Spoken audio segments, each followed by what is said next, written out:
સમગ્ર દેશની અંદર નાણાકીય નિયમન કરતી સંસ્થા, ખાસ કરીને banking sector, non financial institution અને અન્ય બાબતોને લગતી રિઝર્વ બેંક ઓફ ઇન્ડિયા આપણા દેશમાં કાર્યરત છે. આરબીઆઈના નિયમન હેઠળ આવતી બેંકોમાં તાજેતરમાં સરકારે મોટી જાહેરાત કરીને ફાઇનાન્સ મંત્રાલયને 4 ઓક્ટોબરથી સ્પીડી ચેક માટેની પ્રોસેસ, એટલે કે તમે ચેક જેવો મોકલશો સેમ ડે એ ક્લિયરિંગ હાઉસમાં જતો રહેશે તરત જ, અને તમને તાત્કાલિકપણે એ નાણાકીય વ્યવસ્થામાં ઝડપ આવશે. આવી વાતો કરીને દિવાળી જેવા તહેવારો અને એવા સમયે જ આવી અવ્યવસ્થાને અરાજકતાની સ્થિતિ પેદા કરવા માટે કોઈ પણ પ્રકારનું વ્યવસ્થા તંત્ર ઊભું કર્યા વિના અને એક્ઝિસ્ટિંગ વ્યવસ્થા તંત્રને કોઈ પણ પ્રકારની તાલીમ આપ્યા વિના અવિચારી વધુ એક નિર્ણયના કારણે રાજ્યની અને દેશની નાણાકીય સ્થિતિમાં મોટા પાયે લોકો હેરાનગતિનો ભોગ બની રહ્યા છે.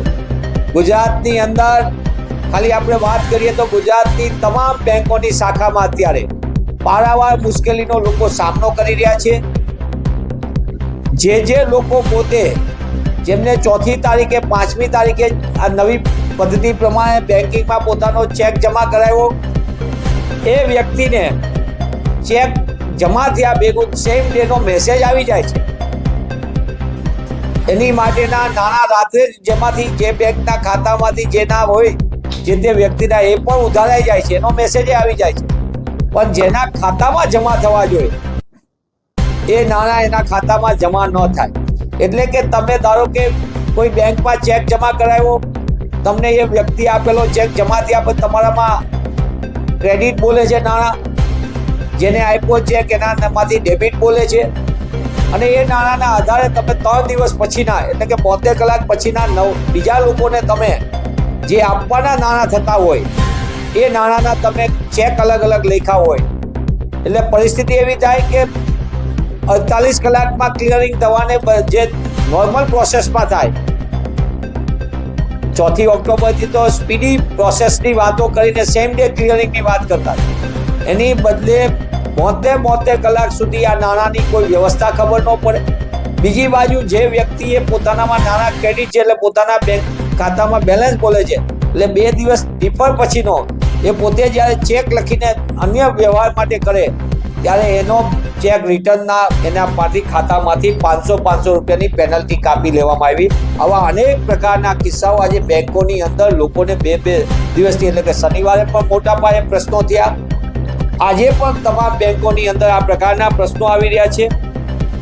દેશની અંદર કેન્દ્રની મોદી સરકાર આવ્યા પછી રિઝર્વ બેંક ઓફ ઇન્ડિયાના નીતિ નિયમોને નેવે મૂકીને દબાણ હેઠળ આપણે જોયું છે કે નોટબંધી કરી. કેવું અવિચારી પગલું, દેશના અર્થતંત્રને ભારે નુકસાન થયું. સામાન્ય માણસ, ખાસ કરીને મહિલાઓ પોતે બચાવેલી રકમ સફાજત થઈ ગઈ. કાળા નાણાં ઉપર રોક લાગવાની વાત કરીએ એટલે કાળા નાણાં તો વધી ગયા. કેશ ટ્રાન્ઝેક્શન, કેશલેસ વ્યવહાર થશે એની બદલે કેશ ટ્રાન્ઝેક્શન વધી ગયું એવું ખુદ આરબીઆઈનો રિપોર્ટ કહે છે. અને એવું જ એક અવિચારી પગલું બીજું, દેશના ધંધા રોજગારને ખતમ કરવાનું એ જીએસટી હતું. અને જીએસટીની અપૂરતી વ્યવસ્થાના કારણે દેશના ધંધા રોજગારને પણ મોટા પાયે ખતમ થયા. ખાસ કરીને નાના ને મધ્યમ કદના ઉદ્યોગો અને નાના વેપાર ધંધાને મોટું નુકસાન થયું. આ ત્રીજું અવિચારી પગલું નાણાકીય સંસ્થામાં, અને એ છે આ સ્પીડી ચેકની બાબતની. પણ મોટા ભાગની બેંકોએ આજે કેશના ટ્રાન્ઝેક્શનો પણ અટકાવી દીધા છે, અને એના કારણે ખાનગી બેંકો અપૂરતા બેલેન્સના નામે, પીએસયુ પણ અપૂરતા બેલેન્સના નામે, એસએમએસના નામે, સર્વિસ ચાર્જિસના નામે જુદી રીતે જોઈએ તો 2020-21 થી 2024-25 એટલે 5 વર્ષની અંદર રાષ્ટ્રીયકૃત બેંકે 9,000 કરોડ રૂપિયા દેશના નાગરિકો પાસેથી લૂંટ ચલાવી. હું ફરી આ વાતને પુનરાવર્તન કરું છું કે 2020-21 થી 24-25 5 વર્ષની અંદર દેશની રાષ્ટ્રીયકૃત બેંકોએ 9,000 કરોડ રૂપિયા વિવિધ બાબતોની પેનલ્ટી કરીને ગ્રાહકો પાસેથી લૂંટી લીધા. ખાનગી બેંકોએ 10 વર્ષની અંદર અધધ નાણાં લૂંટી લીધા। 35,000 કરોડ રૂપિયા 10 વર્ષની અંદર ખાનગી બેંકોએ જુદા જુદા ચાર્જીસના નામે, સર્વિસના નામે લૂંટી લીધા। એક તરફ સામાન્ય બેંકમાં કામ કરતો ગ્રાહક લૂંટાય, જુદી જુદી સર્વિસના નામે જુદા જુદા દંડ કરવામાં આવે, એમની અવ્યવસ્થાનો ભોગ કસ્ટમર બને, અને બીજી બાજુ દેશના ઉદ્યોગપતિઓના અને એમના માનીતા મળતિયાઓના 15 લાખ કરોડ રૂપિયા 10 વર્ષની અંદર માફ કરી દીધા છે।